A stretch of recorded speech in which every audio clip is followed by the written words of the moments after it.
Welcome to the second annual MIDD Plus Scientific Conference. As you can see, I am not Shauna O'Connor, but I am bringing you his best wishes and letting you know that over the next 2 days, we look forward to delivering the most inspiring and energizing content that will take you through discovery, preclinical, clinical, and post-approval processes through the drug development process.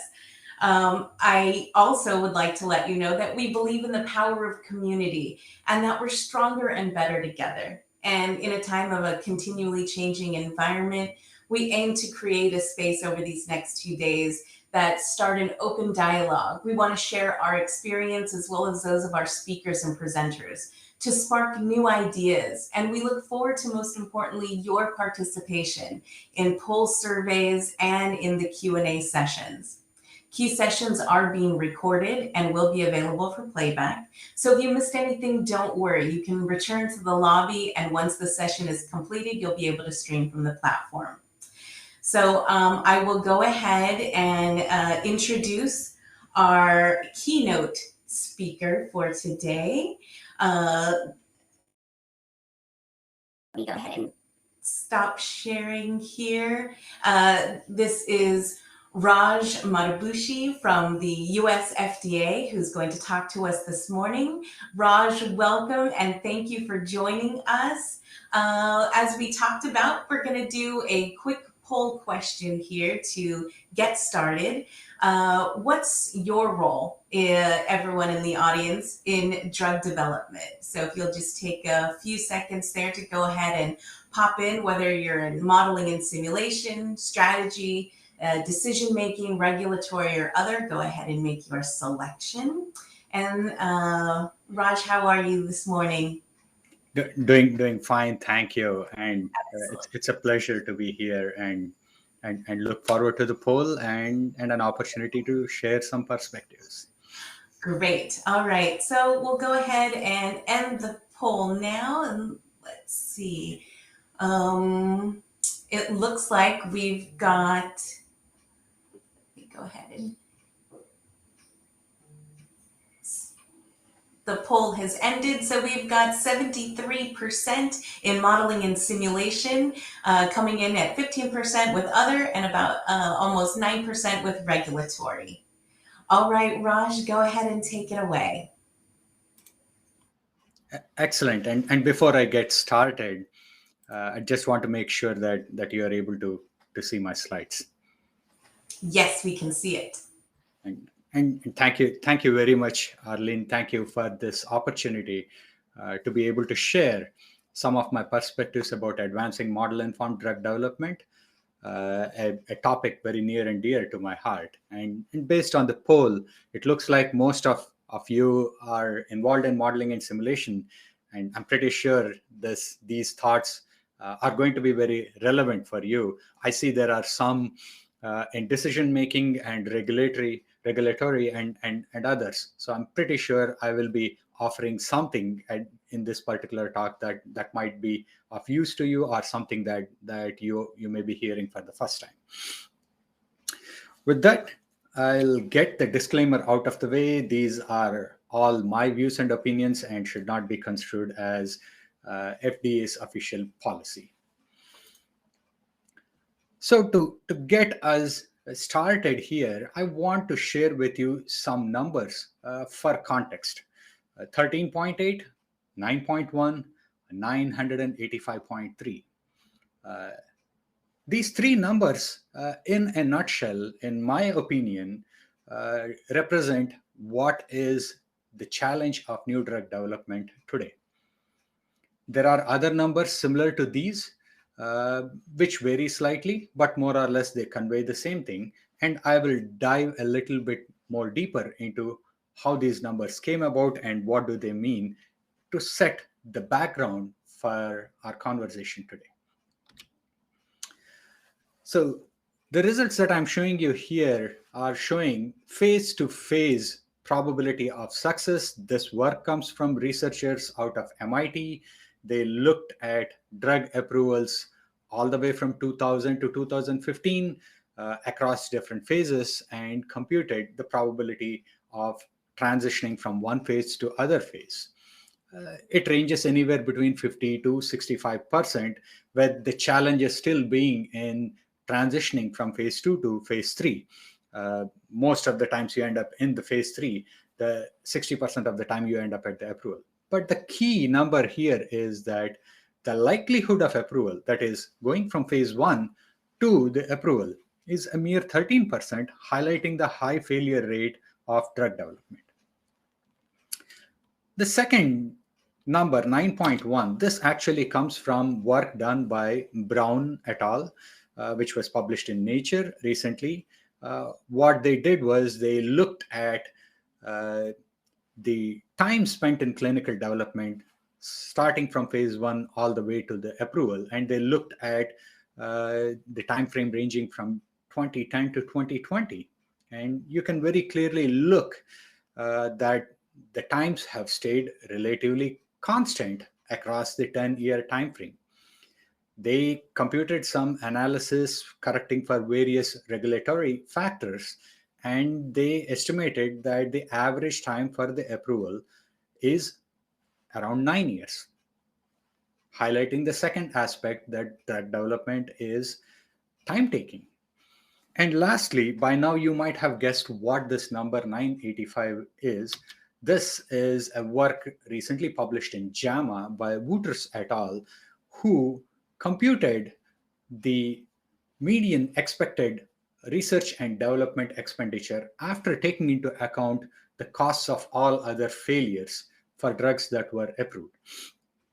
And they looked at the time ranges ranging from 2009 to 2018. And what I'm presenting you here are 5 different therapeutic areas with at least 5 drugs approved. And you can see the cost varies anywhere between 765 million to 2.7 billion.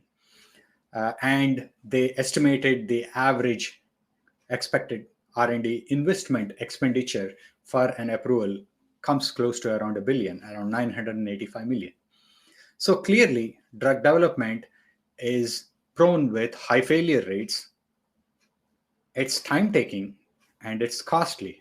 And I'm pretty sure this is not news for many people, because this has been identified, even though the numbers might be different, uh, as long as we know all the way up until 2000. And in fact, the white paper, the critical path white paper, identified these 3 as the challenges. But one good thing what this critical path white paper also provided was it provided a list of opportunities for being able to negotiate this critical path, and provided multiple different solutions that could help increase efficiency and predictability in drug development, and thereby decreasing the cost, decreasing the time for faster access of new treatments to the patients, as well as increase the success rates. And one such opportunity that was listed in this critical path opportunities report that I want to highlight is the urgent need to develop a toolkit that contains new scientific and technical methods such as animals or computer-based predictive models, biomarkers for safety and effectiveness, and new clinical evaluation techniques.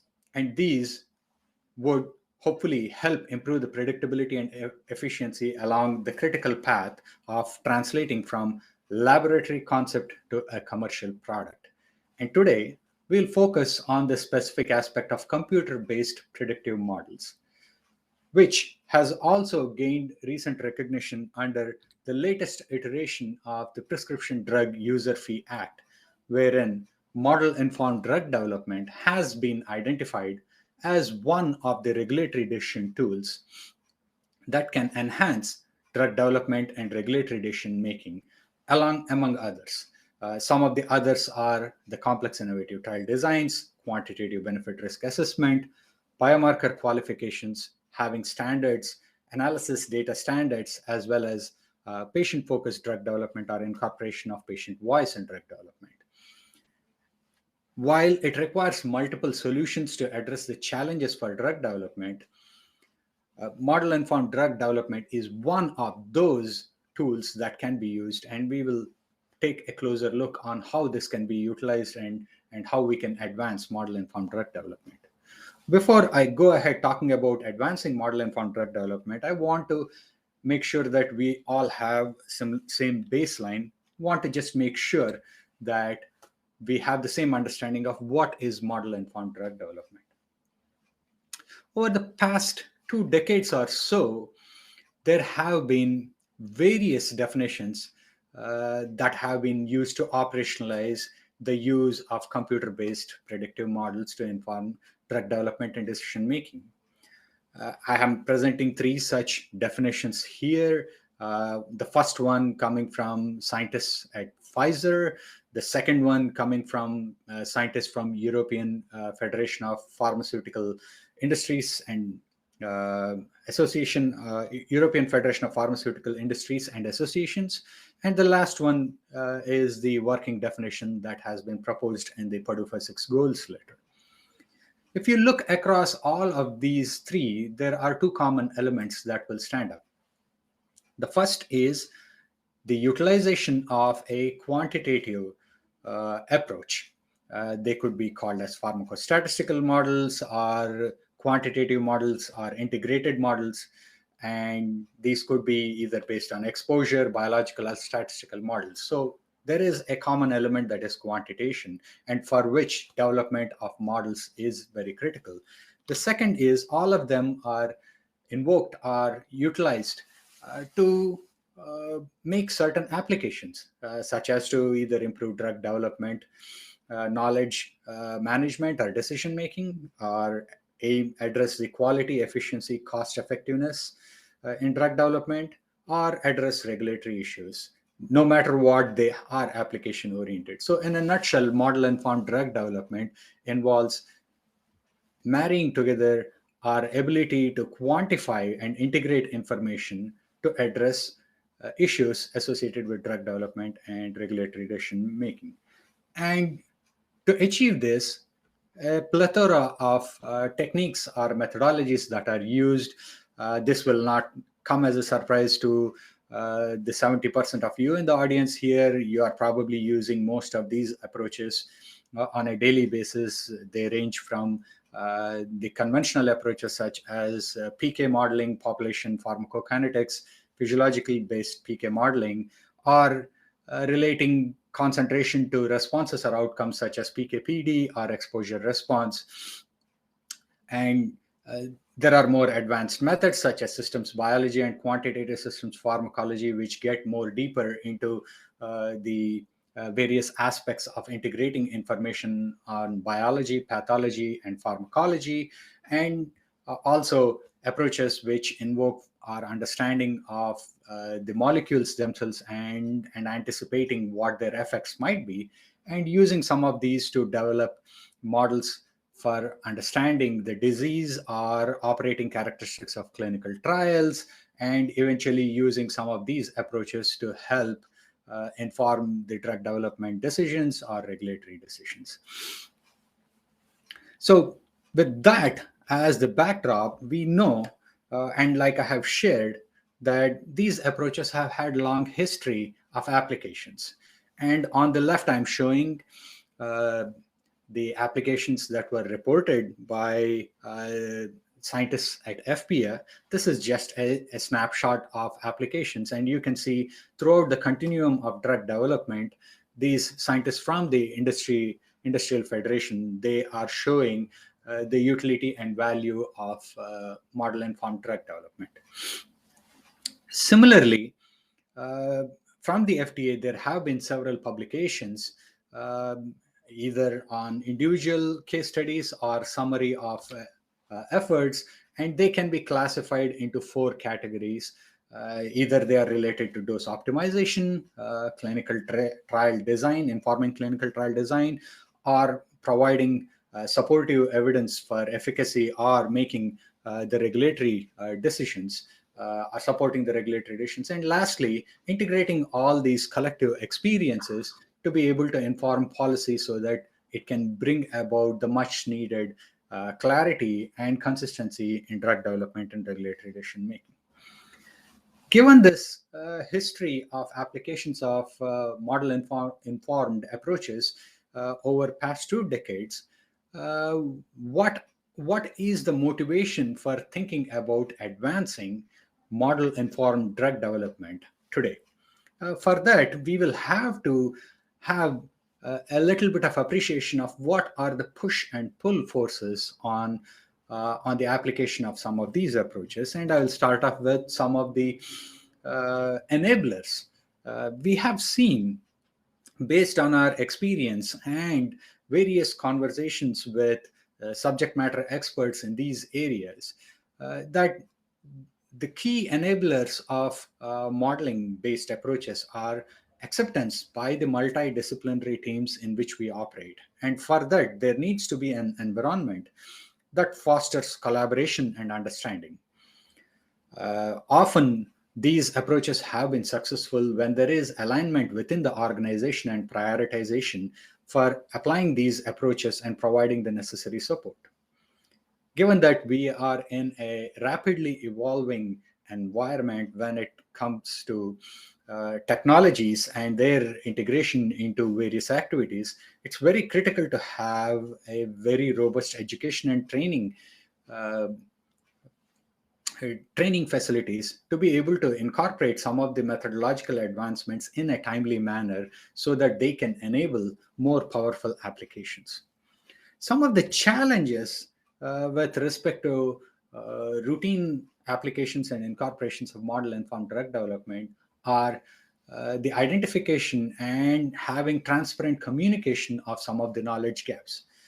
There are always uncertainties with respect to uh, application of models to untested scenarios, and that uncertainty translates into apprehension, and it requires a very transparent approach to be able to bring everyone to the same common understanding of the nature of the uncertainties and what might be their potential implication on various decisions that would be made.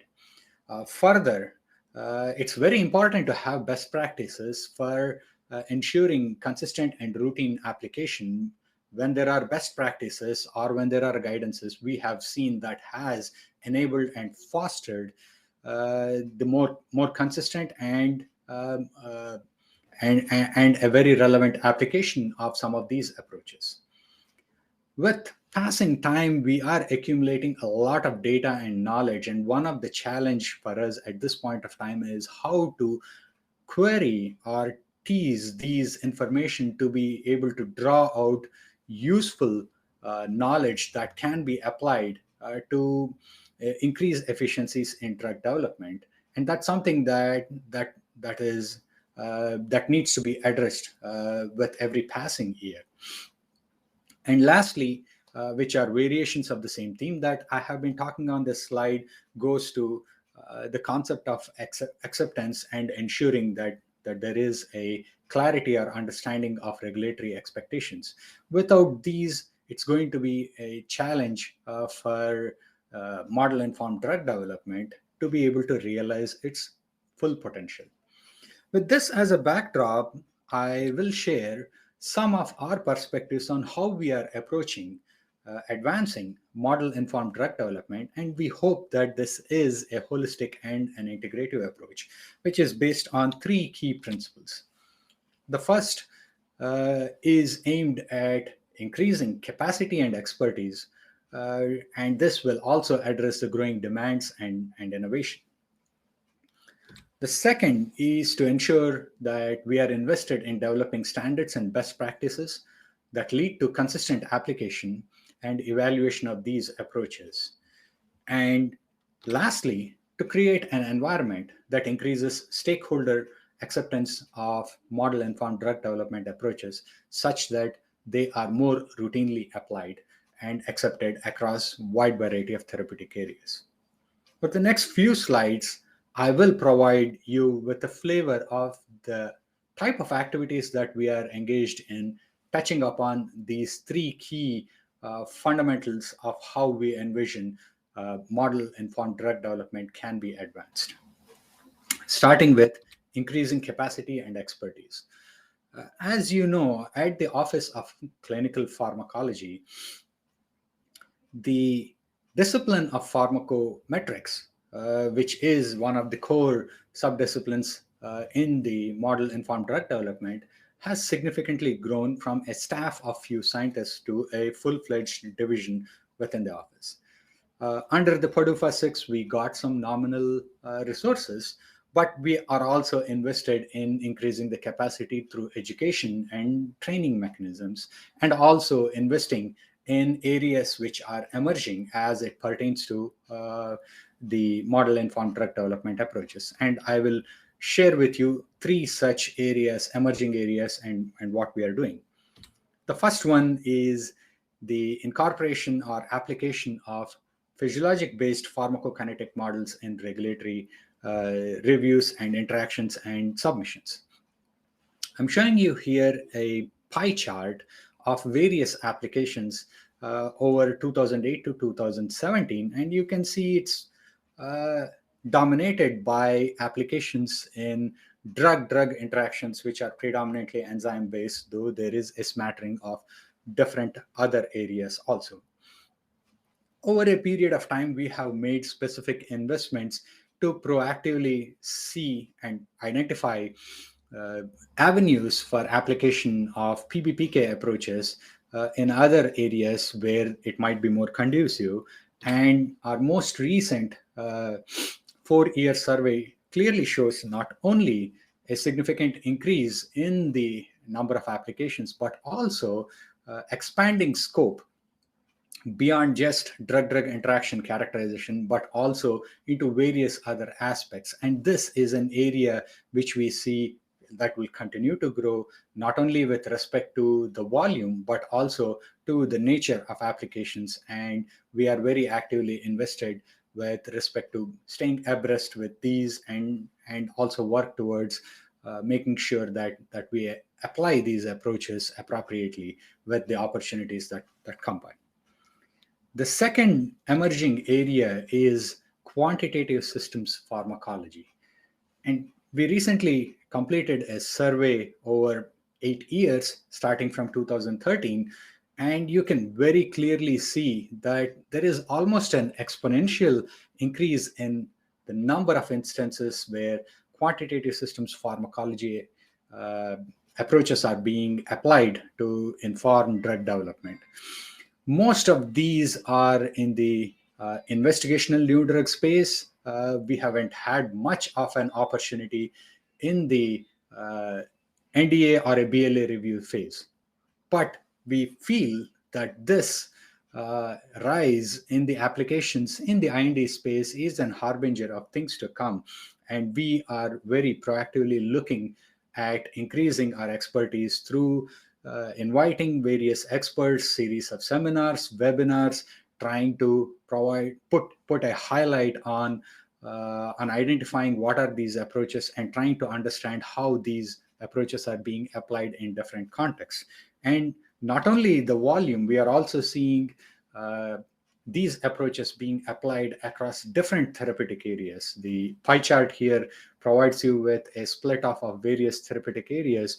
Though it's predominantly in oncology, there is a good smattering of other areas. And we think this is an area which will also grow and probably will now start to see at some point of time these applications in the NDA BLA space also, and be a part of regulatory interaction. So this is another area which is a focus for us to try to increase our expertise and capacity. And lastly, as it pertains to incorporation of the most recent technologies, which are artificial intelligence, machine learning, as well as real world data or evidence, and how they play a role with respect to advancing the drug development. We have recently set up an innovative data analytics program, primarily with the focus of education, research, trying to understand what other key stakeholders are involved with, and raise our expertise and capacity through fellowship programs, so that we are appropriately so that we have an appropriate bench strength when the timing is right for these methods to start showing up in regulatory submissions. So this, in a nutshell, hopefully provides you with our efforts towards increasing our capacity and expertise. Next, we'll switch to developing of standards and best practices that will lead to consistent application and evaluation. We have been engaging with stakeholders for quite some time with an aim to develop best practices with a special focus on model-informed drug development. Starting 2018, we have been involved in many such stakeholder engagements, and most of these have been public workshops or forum which are open to public. And I'm not going to go into specifics of each and every one of this. This, I think, is a sampling of all the stakeholder engagement activities that we have been involved here. But I would like to highlight the range and nature of our focus in this particular space of model-informed drug development. They range from applications in specific disease areas such as oncology, liver diseases, you name it, to trying to translate the drug development to the clinical practice with this precision dosing workshop, or workshops in the area of pediatrics, either understanding their ontogeny or informing their dose selection, trying workshops aimed at developing best practices such as that for PBPK in 2018, or the most recent one for developing disease progression modeling in 2021.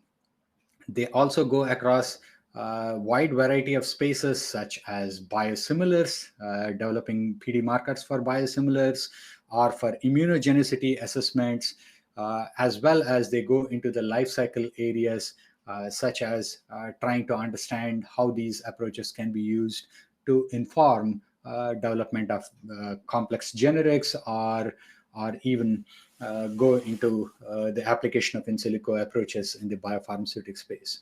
This, in a nutshell, should provide you engagement that we have been involved in trying to not find where the current is, but also to hear from other stakeholders which of these are primed for incorporating into interactions on drug development and decision making, and what should be the best practices. And some of these have eventually resulted in us publishing some guidances which are aimed at providing clarity on regulatory expectations. Since 2018, we have published guidances in the area of PBPK, where we provided content and format expectations.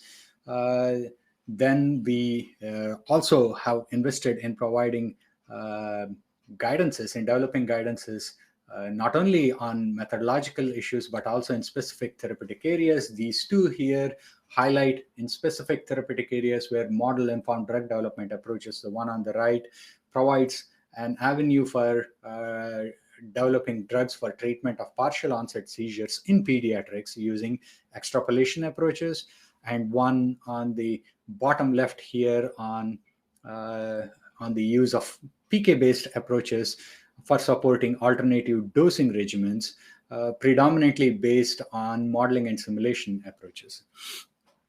Most recently, we also revised our population pharmacokinetic guidance. We not only revised it as a draft, but 10 days ago, we published it as a final guidance. So now we have a contemporary updated guidance on population PK.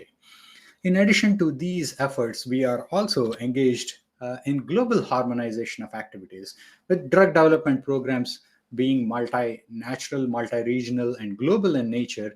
It becomes very important for us to have global harmonized regulatory guidelines such that these can be uniformly applied across. And what I'm presenting here is the most recent ICH Assembly endorsement of the topic of model-informed drug development, with a potential for establishment of an informal working group, which will be called as M15 Informal Working Group. So these, in a nutshell, hopefully provide you with insights on not only what we are doing with respect to increasing capacity and expertise, but also our efforts with respect to stakeholder engagement for and development of best practices for consistent applications. The next is the third and the last one is creating an environment that increases stakeholder acceptance of MIDD approaches. And this is not an easy topic, and it requires a lot of effort and creating unique forum. And we at the FDA have engaged in creating several different forum for engaging various stakeholders, both internal as well as external stakeholders. And to that extent, today I will be focusing on one of these forum, which is one of our marquee programs under the PDUFA 6 Model Informed Drug Development Initiative, which is MIDD Paired Meeting Pilot Program.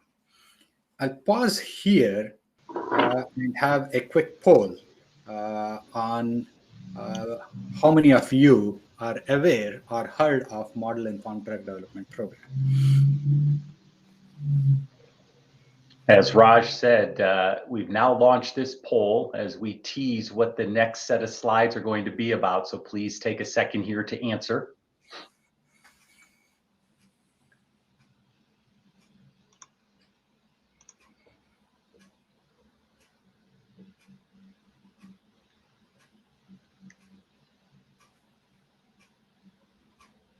Responses are coming in fast and furious.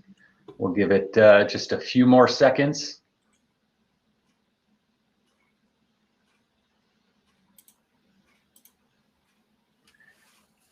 And we'll go ahead and end the poll. Raj, if you could see, it's about 3/4 of the audience have not yet heard of this MIDD paired meeting pilot program. So we're all anxious to learn more. Excellent, thank you. And for those quarter who have heard about this particular program, I hope I will provide you with information or share you with information that you may have not been aware of previously. So what is this MIDD paired meeting pilot program? This was a program that was instituted under the performance goals and commitments of PDUFA 6. And this is a pilot program which is jointly administered by both CDER's Office of Clinical Pharmacology and CBER's Office of Biostatistics and Epidemiology. The aim of this unique regulatory engagement was to provide a dedicated forum for regulatory interactions on issues related to the application of modeling and simulation or model-informed drug development approaches.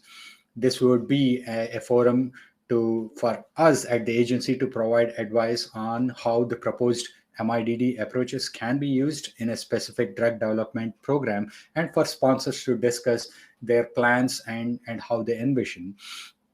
And this would be aimed at addressing issues such as dose selection or optimization, utilizing clinical trial simulations to inform late phase trials, as well as trying to understand the various safety characteristics utilizing mechanistic safety evaluations.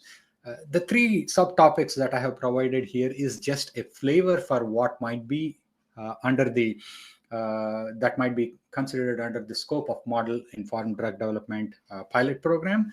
But we are essentially open to any applications as long as they are utilizing model-informed approaches in a specific drug development program to address specific issues. And I would urge audience to take a look at our website, which provides more further details on what is in the scope, how to go about for applying to this program, and what are the expectations and things of that nature. In a nutshell, the sponsors who have been granted this particular avenue will get up to 2 meetings. That is a pair of meetings as identified, which allows for interactions on various issues that involve application of MIDD approaches to specific drug development issues. Over the next few slides, I will share with you our experience so far over the past 4 years. Since this particular program was kicked off in 2018, we have seen growing demand for this program. This is administered on a quarterly basis, and we are seeing continuous increase. What I'm showing you here is the number of meeting requests that we have received on the y-axis, and these are grouped by different years. The ones in the blue are those which have been granted face-to-face meetings. The ones which are in this teal color, they are the ones where we granted these meeting requests, but we granted them as written responses only. And the ones in the orange color here are the ones which we were not able to grant, and they were denied for various reasons. Either they were out of scope or they were premature. And more recently, given the resources that we have, we are forced to make decisions to be able to manage the load that comes through, and we are unfortunately not able to grant all the meetings given our staff is fully occupied with the meetings. And of note, you can see in 2022, we are not even 2 months into this year, and we already received 7 meeting requests. So clearly, there is a high demand for this program, and it's increasing. And when we look back at our experiences, all in all, we have received close to around 60 meeting requests from roughly 30 sponsors. Clearly shows that there are several sponsors who are who understand the value of these interactions, and that they have benefited in past, that we have had several repeat customers into this particular program, obviously on across different drug development programs, but they have seen value of this program enough to be able to incorporate a request for a different development program. And like I said, we are not able to grant all of them. To date, we have granted close to around 45. 7 of those are as written responses only, and 38 as face-to-face meetings.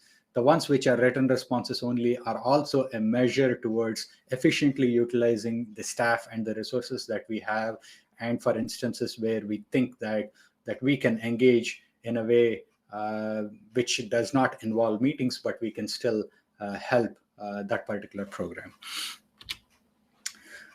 To date, we have conducted 46 meetings, and most of the times following our first meeting with the sponsors have felt that they have received the input with the kind of clarity that they were hoping for, with the transparency with which that will help them better make plans for their program, such that in close to around 19 such instances, the sponsors themselves told that they did not need a follow-up program because the task was very clear for them and they were happy with the advice. And these interactions, they require a lot of internal engagement and a lot of effort, both not only within the Office of Clinical Pharmacology, but also with our clinical counterparts about this particular program, such that it's probably, in my experience of close to around 15 years here at the agency, that probably this is the only regulatory interaction that I'm aware of that involves multiple internal meetings in preparation for the sponsor meeting, which highlights the amount of effort it takes to bring all the critical stakeholders onto the same page. You have to understand that these meetings are not just a meeting between modelers on some technical aspects. These are highly application-oriented aspects, and none of our meetings are relegated to only the modeling and simulation groups. These are all multidisciplinary conversations, because the input that comes out of this meeting flows directly into the continuum of the regulatory interactions to inform the drug development programs. And as such, it requires a lot of interactions with our clinical counterparts to be able to raise their awareness about some of the approaches that are being used, communicate some of the uncertainties that might be associated, and how they may, in fact, have consequences on the programs, and what might be the other alternatives. So this kind of effort has given us this particular program, the efficacy to be able to result into alignments and understandings that are actually very practical and pragmatic for drug development programs. And these requests have come across the entire span of drug development phases. The pie chart here highlights that we are touching almost every phase of drug development, starting from preclinical to clinical translation, all the way up to late phase trials and post approval also. And we have seen these applications not only across the different phases, but also across different therapeutic areas. Close to around 15 different therapeutic areas to date, we have had experiences of sponsors coming in with specific requests to address drug development issues. And these involve various MIDD approaches. They range from routine PK, PK/PD to all the way to systems pharmacology, systems biology, and drug disease trial model approaches. So the entire spectrum of the methods in the MIDD space have been invoked as part of these to be able to address the key aspects such as dose selection, optimization, clinical trial simulations. Often they both happen at the same time. There are multiple questions, but also applications related to mechanistic safety, PK bridging, as well as figuring out model-based approaches to generate evidence of effectiveness. So all these methods and applications, they have had a significant impact, resulting in alignment on regulatory pathways. And here I'm providing a nutshell on the drug development phase, how these interactions have come about with respect to what kind of impact they're generating.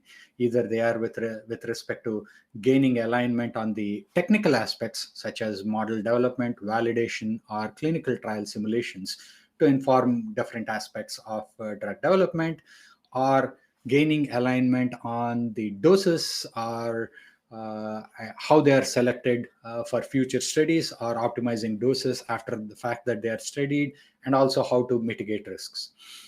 We have had alignment on approaches for therapeutic individualization, which have alleviated sometimes the need for additional clinical studies. And lastly, most of our stakeholders have expressed that the alignments on regulatory pathways have been very critical for them. And in fact, we have had 4 regulatory approvals come out of this particular program. I'm presenting 4 here. I'll not go into the details. You can take a look at the specific labels here. The key point to make here is all these 4 approvals, they have been predominantly based on the model-informed approaches, and in all the cases, avoided the need for standalone clinical trials. I hope that provides the power of some of these approaches when they are appropriately applied. And these are perspectives from our end. And most recently, before I go ahead, I'll quickly provide a case study of sotalol among these particular 4 approvals. This was a very unique situation where the sponsor actually came to us seeking that they were seeking a label change for an alternative dosing, and they wanted to understand what is the nature of study that they will have to do. And they came through a conventional regulatory interaction, and very quickly in that particular interaction, it was identified that doing a clinical trial was not practically feasible, and it was unlikely to provide the desired information, and they were directed to go through this MIDD pilot program. So the question here is, what is the type of evidence that is required to ensure a label change, or is it even required? And the context is that this is a drug with a very rich history of understanding of PK and PK/PD relationships, and the current standard of care involves initiation of treatment in new patients with a 3-day hospital stay. So based on that information, we quickly realized that there was a wonderful opportunity for applying model-informed approaches to be able to determine a dose that would be considered efficacious, and also a strategy wherein the safety can be monitored, given that this has acuity prolongation issues. So under the MIDD pilot program, there were predominant discussions about understanding what type of PK information is acceptable, how to conduct the simulations, and how to determine the thresholds that would ensure that the doses developed would be not only efficacious, but also be safe, and what kind of monitoring strategy will actually help with ensuring that the translation of this dosing into clinical practice. And also, how can we use these approaches across a wide spectrum of population, including those with different ranges of renal function or impairment of renal function. And they went through, we provided them with a lot of specific advice, and they came in with a supplemental NDA with specifics, and we were able to eventually approve a new dosing strategy that reduces the hospital stay. There is a typo here, to 1 day. So the conventional is 3 days, now it is 1 day, and it is very relevant and practical under the current pandemic situation on how much exposure patients can have. And we not only figured out a new dosing strategy, but we were able to provide it across the range of renal functions. So these have been our perception of the impact. Recently, we heard from some of the industry stakeholders. This is a publication from International Consortium for Innovation and Quality. Scientists, their companies that participated in this pilot program, there were 19 program participants, and they very clearly identified the benefits, which involved reduction in time and cost, as well as gaining critical alignment and clarity on the regulatory pathways. I will touch upon these benefits that they outline in their paper. With respect to times, they saw in some development programs very accelerated timelines, where they were able to reduce the number of subjects that would ensure faster recruitment, and also inform their go, no-go decisions, saving critical time. With respect to costs, these ranged from savings estimates of 30 to 70 millions as a result of smaller trials and in times, alleviating the need for additional studies, as well as avenues which leveraged biomarkers and pathways and potential path for new indications.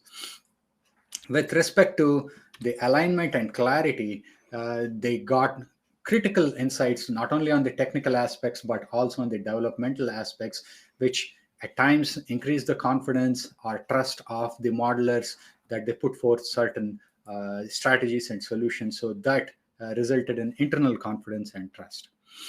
So this is the perception of some of our recipients of this particular program. So these were the achievements under PDUFA 6. So what next?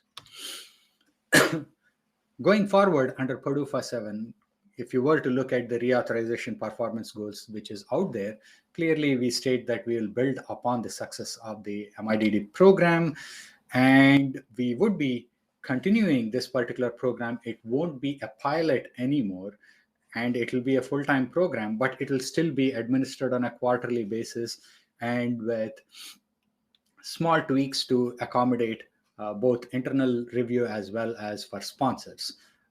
And we will also be issuing a request for information to elicit input on what should be the priority focus areas going forward with respect to policy development and stakeholder engagement. So in summary, I hope I have conveyed to you that model-informed drug development is a critical component of the toolkit to address the challenges of drug development. And a holistic and integrative approach is critical to enable and advance MIDD to address not only the growing demands and innovation, but also to ensure consistent application and evaluation and increase stakeholder acceptance. The initiatives under the PDUFA, they have already demonstrated tangible benefits to drug development and decision making, and hopefully we have a path for advancing MIDD in a holistic and an integrative manner. It's very difficult to pull off enterprise level initiatives, and it requires a lot of people. I have listed several people here who have been critical for the success of this program. And with that, I'm happy to take any questions.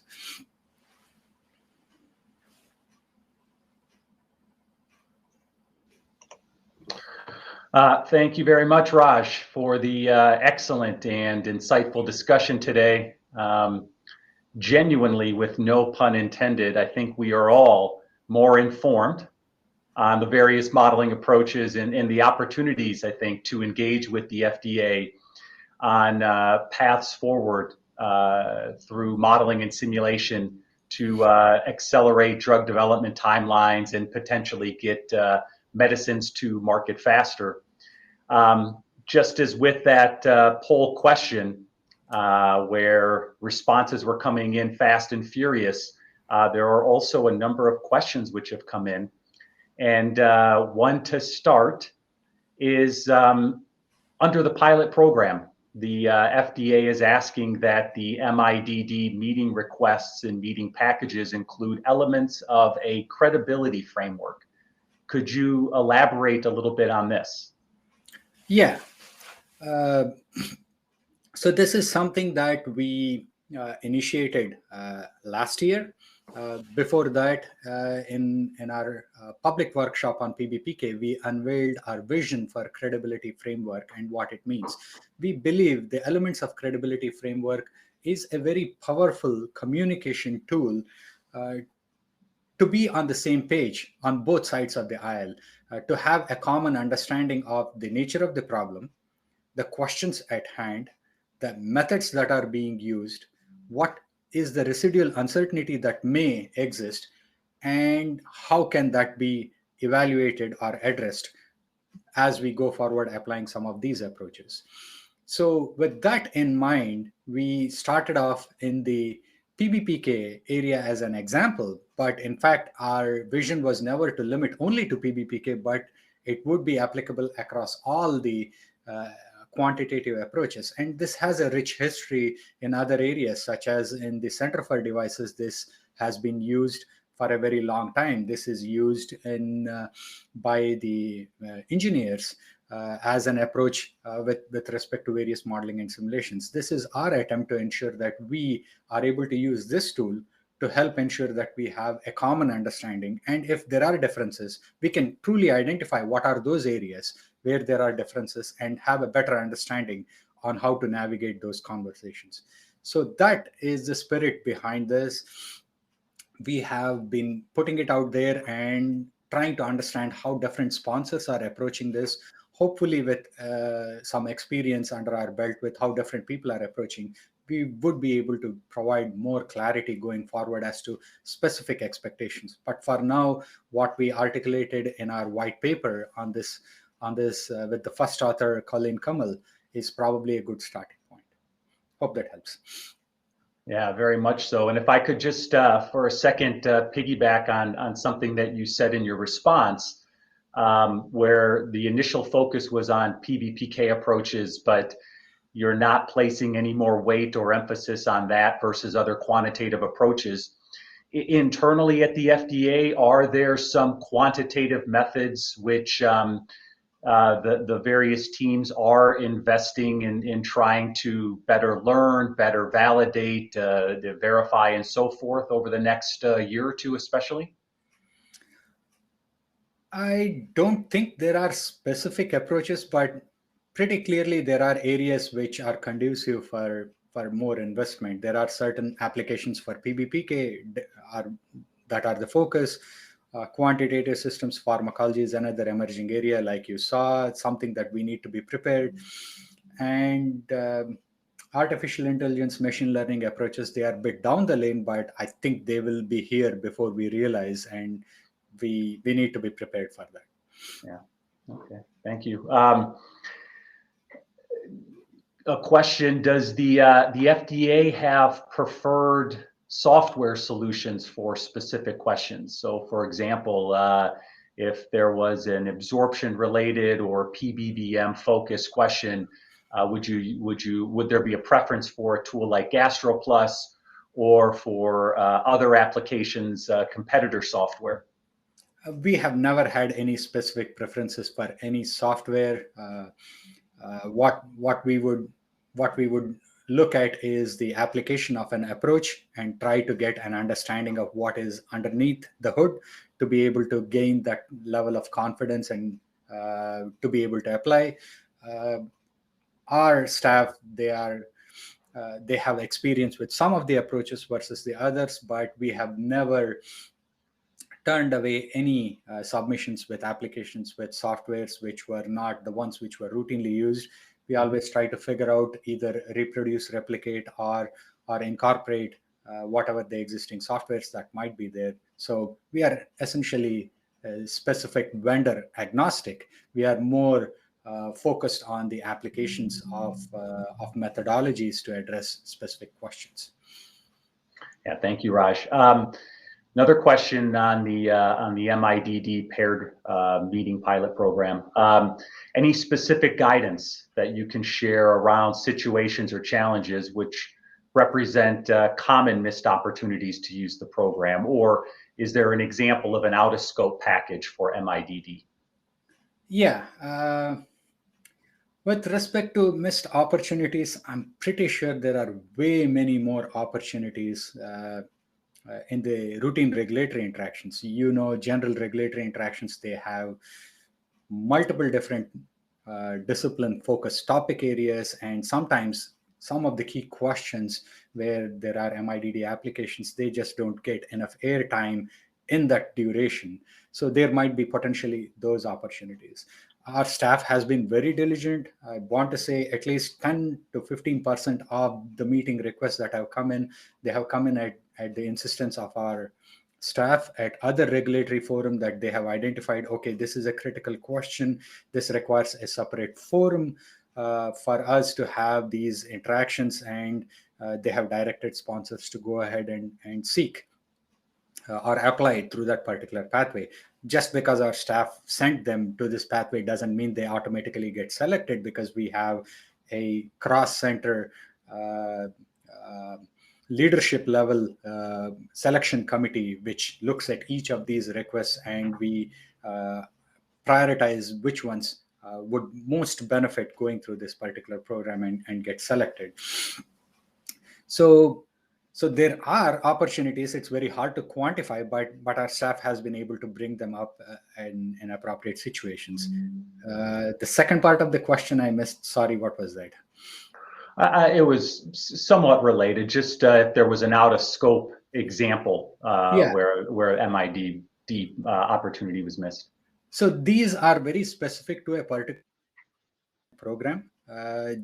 Generally, we think applications that go beyond that particular program. So, for example, someone wants to come up with a biomarker to be qualified as a surrogate. Definitely that goes beyond the program. We are specifically looking at an individual drug development program and how these approaches can be applied to the issues at hand, and not going beyond the scope of the program such that we are thinking of broader applications and things of that nature. Those have been one. The others have been, they're premature. There is an aspiration to apply the program, to apply different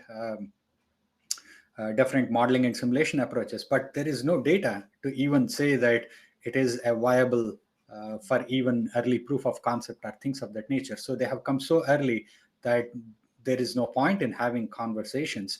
You'll need to come at some point of time where there is good understanding, and when there is when one can view that there will be a development program later, and that needs to be informed, as opposed to you would want to apply modeling and simulation approaches every stage, but just because you have that aspiration doesn't mean that you can come at the time where you do not have any information on how to go forward and say that we would apply these. Those make it very challenging because the conversations are not that useful to anyone. It's a given. Yes, you should apply whatever you have in your means to help inform, but we just don't have the clarity there to help them. And there are other criteria. People should take a look on our website. Well, Raj, thank you very much for the response. We're at the top of the hour, and we'll try and stay on track with the rest of the conference agenda as best we can. We were very, very lucky to have you present on this topic and to kick off MIDD Plus 2022. Thank you, and thanks to all for joining us in this keynote session. Remember, this is just the beginning of an action-packed 2 days of presentations and perspectives, so please make sure to review the agenda and settle in for some real excitement. For those questions that we weren't able to get to, I will call out there is a special regulatory speaker panel session that is coming up. Come with those questions and let's poke the minds of regulators from all around the world. And I appreciate the opportunity for me to share my perspectives here. Thank you so much.